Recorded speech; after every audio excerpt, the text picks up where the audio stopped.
Melaksanakan piket kelas, tidak boleh membuang sampah sembarangan. Kita tidak boleh membuang sampah sembarangan, tidak boleh membuang sampah sembarangan, tidak boleh membuang sampah sampai ya piket kelas. Datang tepat waktu, menjaga kebersihan sekolah. Tidak boleh membuang sampah sama, dilarang membuang sampah, dilarang membuang sampah. Melanggar peraturan, meninggalkan kelas, meninggalkan tidak boleh datang terlambat. Piket kelas datang tepat waktu. Tidak boleh masuk sekolah pas masuk. Tidak boleh masuk sekolah pas masuk. Dilarang membuang sampah. Tidak boleh mengejek teman berbeda suku. Tidak boleh terlambat. Tidak boleh berantem. Tidak boleh buang sampah sembarangan. Tidak terlambat, datang tepat waktu. Mengerjakan piket, tidak membuang sampah sembarangan, melaksanakan piket kelas, tidak berantem. Nah, itu peraturan yang ada di sekolah yang Anda Ibu ketahui ya. Padahal banyak lagi peraturan yang lain, seperti di sini sudah ada dilarang meninggalkan kelas pada saat jam pelajaran tanpa izin guru, berdoa sebelum pelajaran dimulai, kemudian bersikap sopan, ikut menjaga 9K, dilarang mengaktifkan HP. Ini biasanya yang pakai HP ini anak-anak SMA ya, SMP, SMA, SMK, kita tidak boleh bawa. Nah Ibu, dari peraturan sekolah ini kita akan menjadikan keyakinan kelas kita. Jadi kita harus punya keyakinan kelas. Kita ambil beberapa saja yang sama, kita ambil satu ya. Kita ambil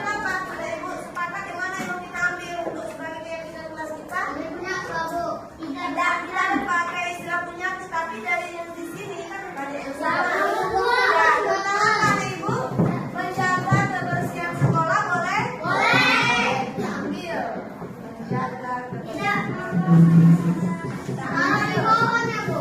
Kita taruh di mana ya? Yang tinggi, Bu. Satu baru. Kemudian Jangan berantem, Bu. ya. Jangan berantem. Tidak buang sampah sembarangan. Habis itu ya. terus belajar. Jangan berantem.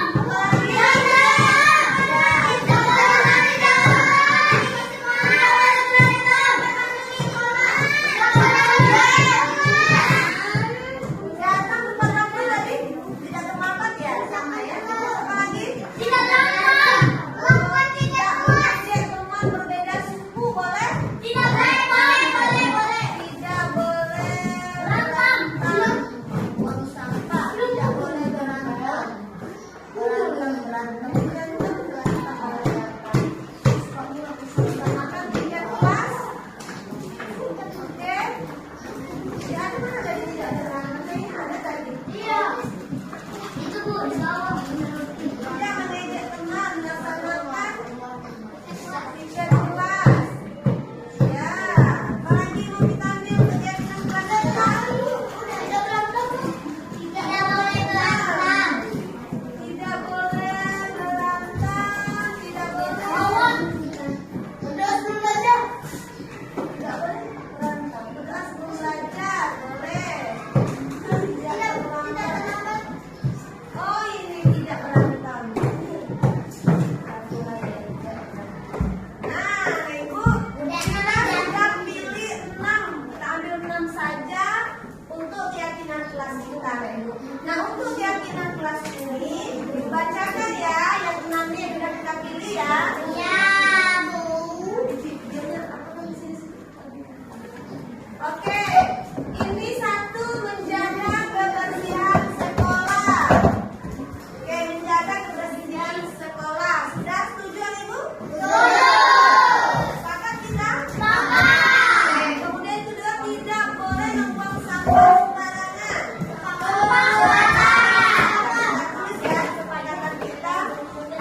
secepatnya.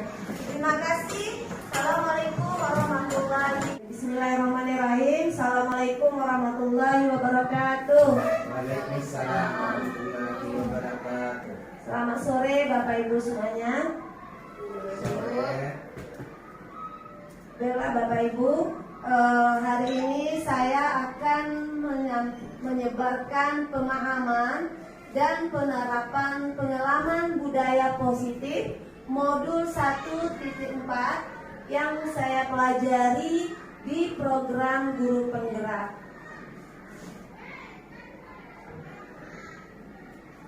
Nah, di dalam budaya positif ini ada beberapa konsep inti yang harus kita pahami. Yang pertama yaitu perubahan paradigma belajar, yang kedua disiplin positif, yang ketiga nilai-nilai kebajikan, yang keempat kebutuhan dasar manusia, yang kelima motivasi perilaku manusia, yang keenam posisi kontrol guru, kemudian yang ketujuh keyakinan kelas, yang kedelapan adalah segitiga restitusi. Nah Bapak Ibu, dari konsep inti ini kira-kira ada nggak yang sudah kita pernah dengar? Yang mana yang sudah kita paham atau yang pernah kita dengar, yang pernah kita baca atau yang pernah kita pahami? Kira-kira yang mana Bapak Ibu? Ada? Ada. Yang mana Kak Mamat? Yang perubahan paradigma belajar. Ya, perubahan paradigma belajar. Udah pernah ya. Kemudian ada disiplin positif juga pernah. Kemudian nilai kebajikan. Kalau yang segitiga restitusi ini pernah? Pernah nggak Bapak Ibu? Sudah pernah baca, tapi kita belum tahu ya bagaimana yang dikatakan dengan segitiga restitusi. Baiklah Bapak Ibu, kita lanjut. Yang pertama itu mengenai pembelajaran dengan paradigma baru. Pembelajaran dengan paradigma baru merupakan pembelajaran yang dirancang berdasarkan prinsip pembelajaran berdiferensiasi. Pernah Bapak Ibu mendengarkan kata berdiferensiasi? Pernah ya, di kurikulum Merdeka sudah ada. Sehingga para peserta didik belajar sesuai kebutuhannya berdasarkan tahap perkembangan sesuai teori psikologi modern untuk mewujudkan profil pelajar Pancasila. Ada berapa item di profil pelajar Pancasila yang karakternya? Ada 6 ya. Masih ingat Bapak Ibu ya? Yang pertama apa? Beriman, bertakwa kepada Tuhan Yang Maha Esa. Tuhan Yang Maha Esa dan berakhlak mulia. Kemudian yang kedua, Kebinekaan global. ya, terus mandiri, gotong royong, Bernalar kreatif dan bernalar kritis. Kita lanjut. Nah, ini Anda adalah A. Ini ada satu permainan Bapak Ibu. Anda adalah A. Tugas Anda adalah mengepalkan salah satu tangan Anda. Coba Anda bayangkan bahwa Anda menyimpan sesuatu yang sangat berharga di dalam kepalan tangan Anda. Anda perlu menjaga benda tersebut sekuat tenaga Anda karena begitu pentingnya untuk kehidupan Anda. Nah, tugas rekan Anda B adalah mencoba dengan segala cara untuk membuka kepalan tangan Anda. Teman Anda B boleh membujuk, menghardik, mengintimidasi, memarahi, menggoda, menggelitik, bahkan menawari Anda uang agar Anda bersedia membuka kepalan tangan Anda. Nah, siapa yang mempraktekkan ini kepalan tangannya? Coba Pak Mamat, kepalkan tangannya dulu Pak Mamat. Kepalkan tangannya. Ayo Busal, bagaimana usaha Busal untuk membuka kepala tangannya? Boleh dengan membujuk, boleh dengan menghardik, boleh dengan memarahi, menggoda, boleh dengan menggelitik. Nah, boleh juga mungkin dengan bahasa yang lebih halus. Nah, bagaimana caranya? Coba. Ayo coba praktekkan Busal bagaimana membujuknya supaya membuka tangannya. Apakah yang dipaksa membukanya? Bagaimana cara membuka kepalan tangannya? Iya, tepuk tangan dulu. Terima kasih ya. Ternyata Musa membuka kepala tangan Pak Mamat itu dengan apa tadi caranya? Musa? Dengan bujuk? Apa rayuan atau tipu daya? Itu daya. Dengan apa? Dengan membujuk. Ya, berarti dengan bujukan Pak Mamat membuka tangannya. Nah, di sini Bapak Ibu, itu artinya apa? Yang mengontrol diri kita itu adalah diri kita sendiri. Kita tidak bisa mengontrol orang lain. Jadi, walau bagaimanapun ya tangan kita itu mau kita buka atau tidak, itu tergantung dengan kontrol dari diri kita. Nah, baiklah Bapak Ibu, kita lanjut yang berikutnya. Di sini kita akan lihat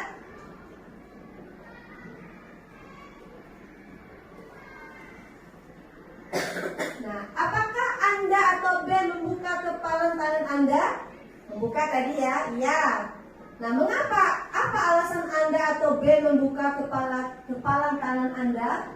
Apa alasannya membukanya tadi, Bro? Alasannya itu Kenapa Bro mau dibujuk membuka tangan tadi? Kepala tangan kenapa mau dibujuk busal tadi sehingga terbuka? Dengan gampangnya bujukan busal itu mampu untuk membuka kepala karena tangan. tergerak dari hati saya. Karena tergerak dari hati, ya bagus sekali kan.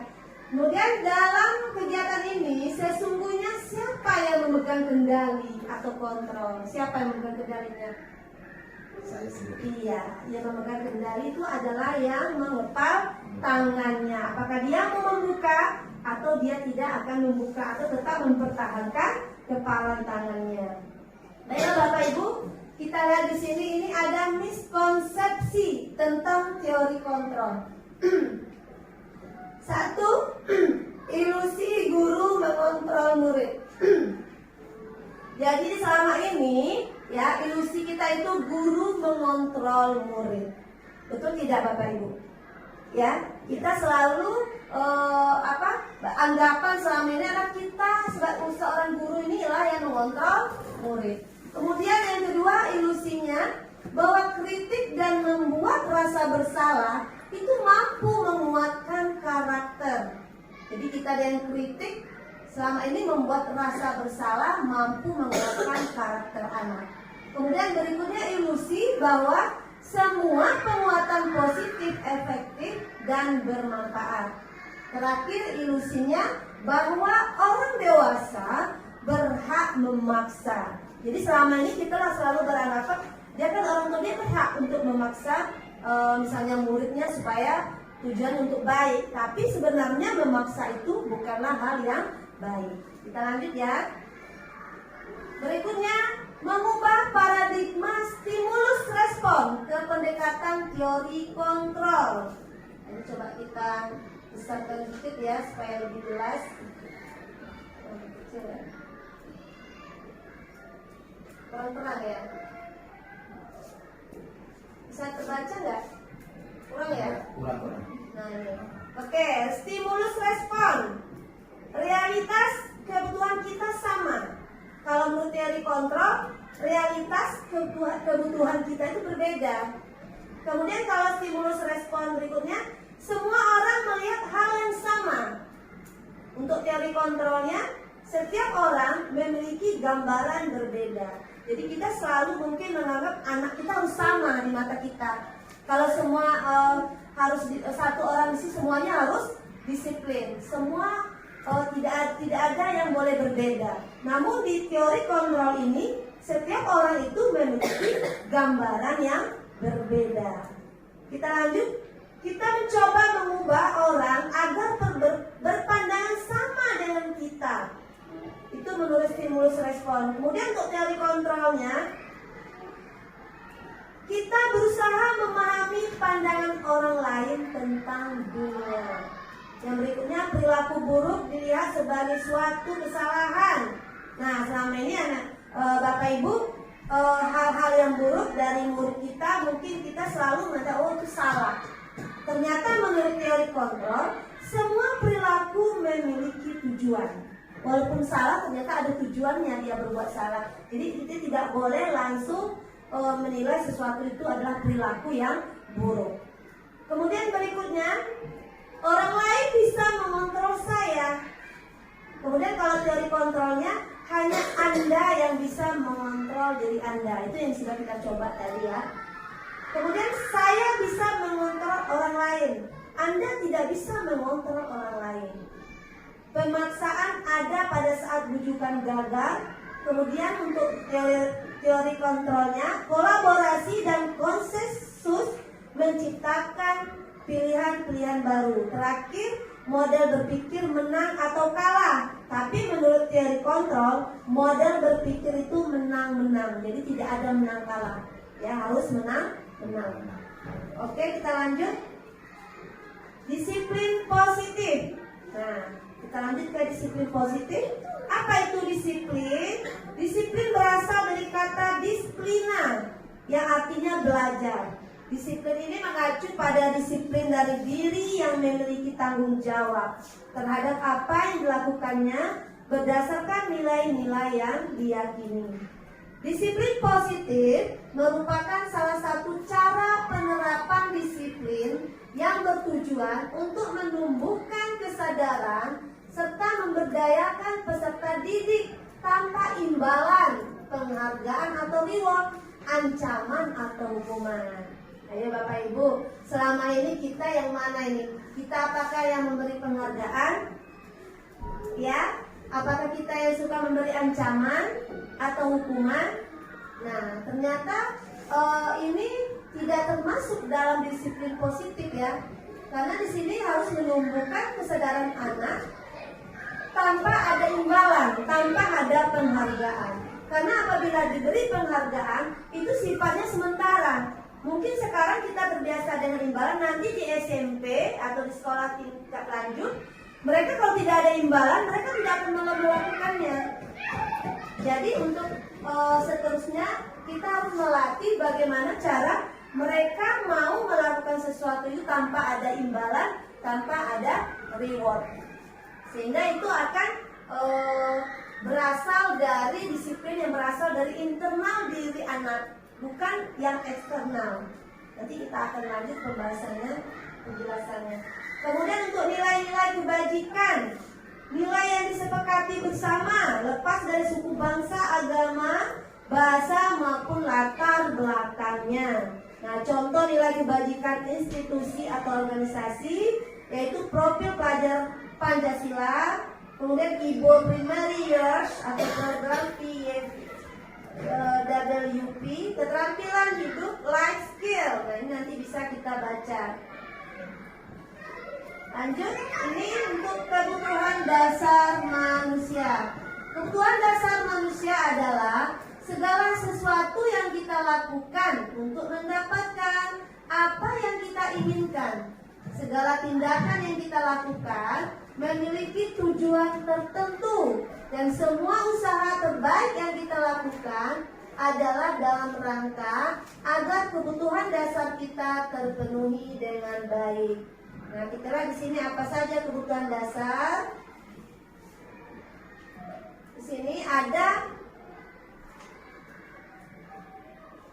kita ke atas dulu. Kebutuhan dasar manusia. Yang pertama, bertahan hidup. Nah, untuk bertahan hidup apa? Kita butuh apa? Butuh makanan, pakaian, tempat tinggal, keamanan, dan kesehatan. Kemudian kebutuhan kasih sayang dan rasa diterima. Rasa diterima, dipedulikan, berbagi, kerjasama, menjadi bagian dalam kelompok. Kemudian yang ketiga, penguasaan, harga diri, keinginan untuk dianggap, memimpin, berprestasi, diakui dan didengar. Kebebasan, kita membutuhkan diri, memiliki pilihan, mencoba hal baru, mampu mengendalikan arah dirinya. Yang terakhir kesenangan, yaitu bermain, humor, antusiasme, dan tertawa. Itu adalah 5 kebutuhan manusia. Nah, apa motivasi perilaku manusia? Nah, apa motivasi kita melakukan? Nah, ini pertama, motivasi yang berasal dari ekstrinsik. Ekstrinsik itu yang berasal dari luar ya, yang dari luar diri. untuk menghindari ketidaknyamanan atau hukuman.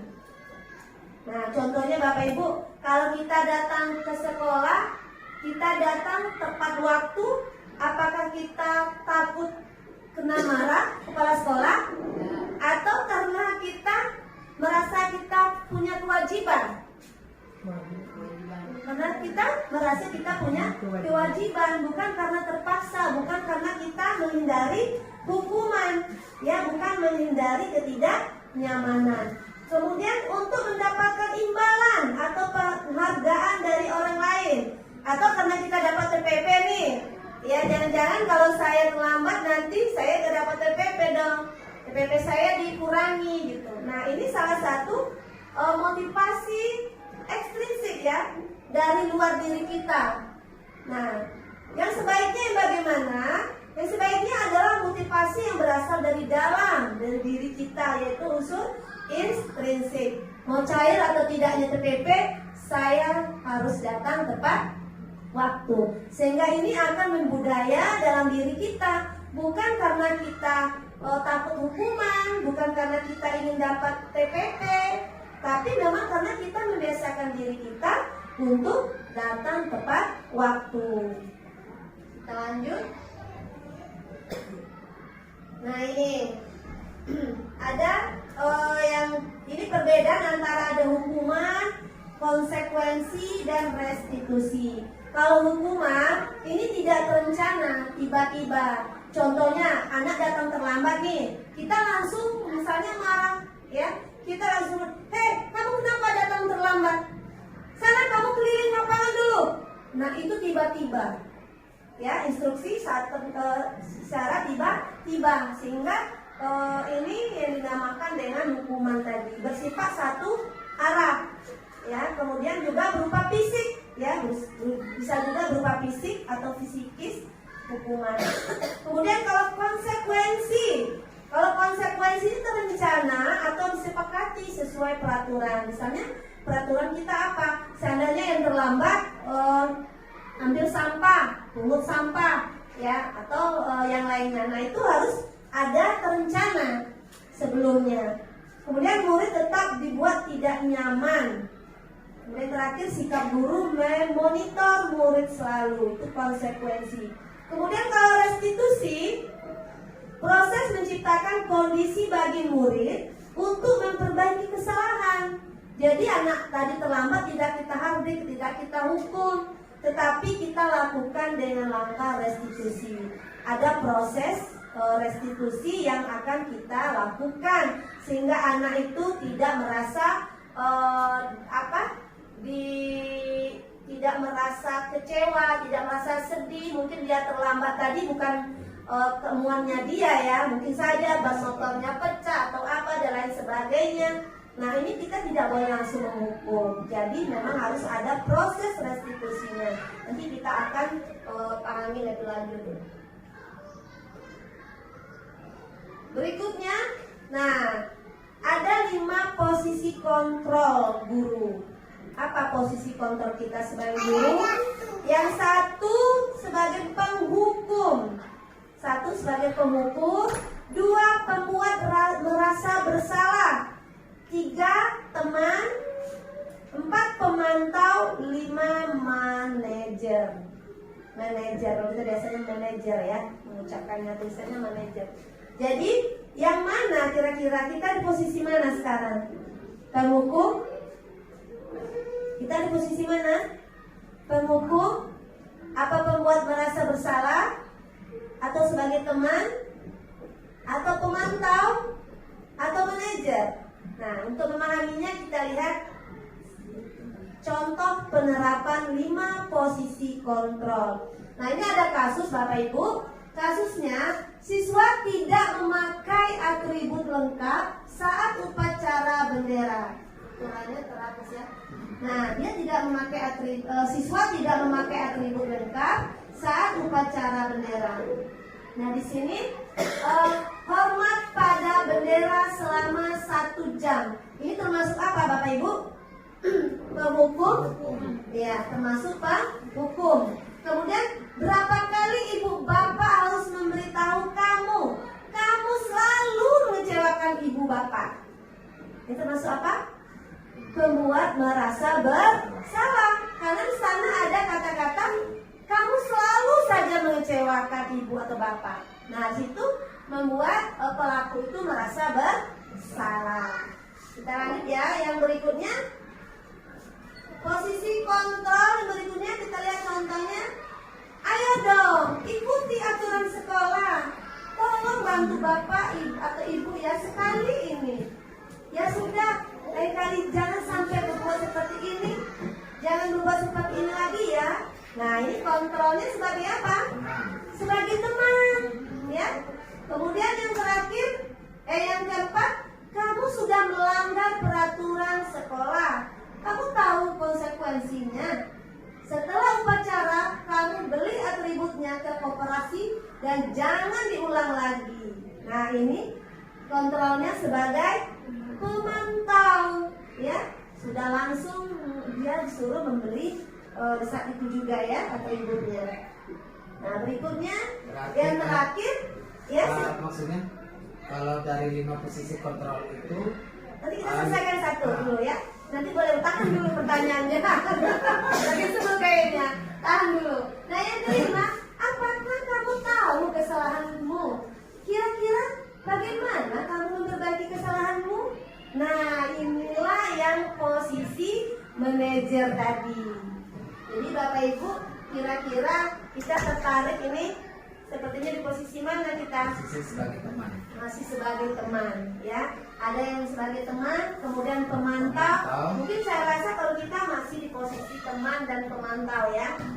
Nah, ini bagaimana kita nanti bisa menjadikan kita guru ini sebagai manajer, manajer di mana di sini kita sebagai membantu anak itu untuk menyelesaikan masalahnya.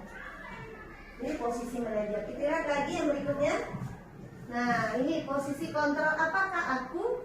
Nah, di sini ada kalimat saya kecewa sekali dengan kamu. Apa ini? Temankah? Penghukum? Pembuat rasa bersalah? Apa kira-kira? Apa manajer tadi? Saya kecewa sekali dengan kamu. Maksud kemana ini? Penghukum ya. Saya kecewa sekali. Atau pembuat rasa Dia bersalah. Pembuat rasa bersalah, ya. Karena dia merasa kecewa, dia merasa bersalah karena telah mengecewakan gurunya, ya. Berikutnya, kamu tidak pernah benar melakukannya. Kamu tidak pernah benar melakukannya. Posisi mana ini? Penghukum, pembuat rasa merasa bersalah, membuat rasa bersalah. Kamu tidak pernah benar melakukannya, ya? Iya. Oke, kita lanjut. Ya. Berikutnya, apa rencanamu untuk menyelesaikan masalah ini? Berarti Sebagai apa ini posisinya? manajer. Manajer, betul sekali. Posisinya sebagai manajer. Jadi kita harus membuat pertanyaan apa rencanamu untuk menyelesaikan. Jadi kita membantu. Manajer itu adalah posisi kita adalah membantu mereka untuk mencapai kebahagiaan tadi. Oke, kita lanjut ya. Berikutnya pembentukan keyakinan kelas. Nah, ini kira-kira Bapak Ibu sudah melaksanakan pembentukan keyakinan kelas? Sudah mulai ya? Nah, ini harus kita buat keyakinan kelas ini dibuat memang bukan dari gurunya yang membuat, tapi kita membuat bersama dengan murid-murid kita. Apa keyakinan kelas yang akan disesuaikan dengan keadaan murid kita di kelas? Oke, kita lanjut.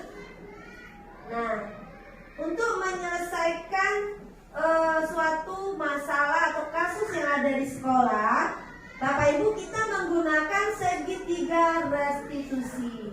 Nah, ini dia segitiga restitusi, suatu proses dialog yang dijalankan oleh guru agar dapat menghasilkan murid yang mandiri dan bertanggung jawab.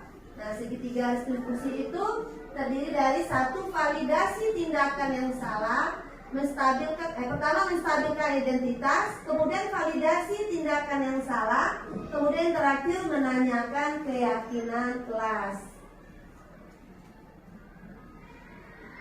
Kita lihat ini validasi tindakan yang salah. Berdasarkan prinsip setiap perilaku berupaya memenuhi suatu kebutuhan tertentu. Ya di sini kata-katanya atau kalimatnya, kamu pasti punya alasan mengapa kamu melakukan hal itu. Nah jadi di waktu kita anak itu berkasus ya, kita melakukan tahapan yang pertama yaitu kita lihat validasi tindakannya yang salah itu apa. Kita tanyakan dulu, kamu pasti punya alasan mengapa kamu melakukan hal itu.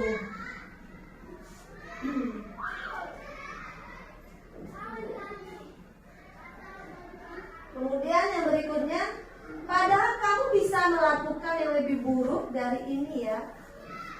Kamu patut bangga karena telah melindungi sesuatu yang penting buatmu. Kamu melakukannya karena mempertahankan sesuatu yang penting bagimu. Nah ini kita validasi dulu tindakan yang salah tadi. Kemudian baru kita sesuaikan dengan keyakinan kelas. Berdasarkan prinsip teori kontrol, bahwa pola dasarnya kita termotivasi secara intrinsik seperti yang sudah dijelaskan di awal tadi. Nah, waktu kita menyelesaikan kasus, nah kita harus tanyakan ke anak itu, apa keyakinan kelas kita? Seperti keyakinan kelas kita bentuk dulu. Jadi kita tanyakan apa keyakinan kelas kita. Contohnya keyakinan kelasnya datang ke sekolah tepat waktu. Misalnya dia terlambat tadi. Jadi apa keyakinan kelas kita? Datang tepat waktu sekolah tepat waktu. Ini kita tanyakan. Terus nilai-nilai apa yang telah disepakati bersama? Seperti apa gambaran sebuah kelas yang ideal menurut kamu? Kamu ingin menjadi orang yang seperti apa? Nah ini pertanyaan yang berhubungan dengan menanyakan keyakinan. Oke, ini contoh penerapan segitiga restitusi. Ini ada videonya ya Bapak Ibu. Nanti bisa dilihat dari videonya. Videonya ini sangat bagus untuk kita contoh bagaimana cara kita menangani masalah nanti apabila anak kita ada masalah atau kasus yang dihadapinya. Baru tersimpan videonya. Bentar ya, sabar. Kita cari dulu.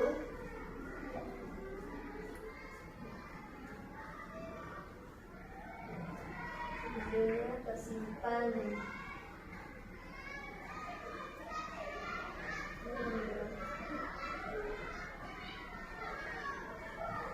Kita isi dulu ya. Rahasia semuanya. Rahasia barangnya nampak semuanya. Ini videonya ya. Nah ini kemarin video saya ya. Boleh juga nih. Saya tampilkan ini aja boleh.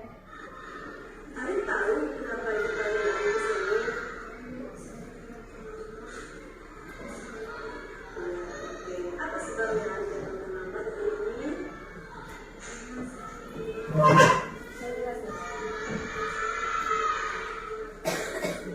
Baiklah adik, setiap orang pasti punya salah, ya. Itu tidak mencari kesalahan yang lain. Tapi kalian baru tahu bahwa kita punya kesepakatan kelas yang harus ditaati. Kalian masih ingat apa kesepakatan kelas kita? Apa? Kalau kita terlambat apa akibatnya? Terlambat berarti tidak disiplin, ya. Lalu apa yang kita harus lakukan selanjutnya supaya Anda tidak terlambat? Ya.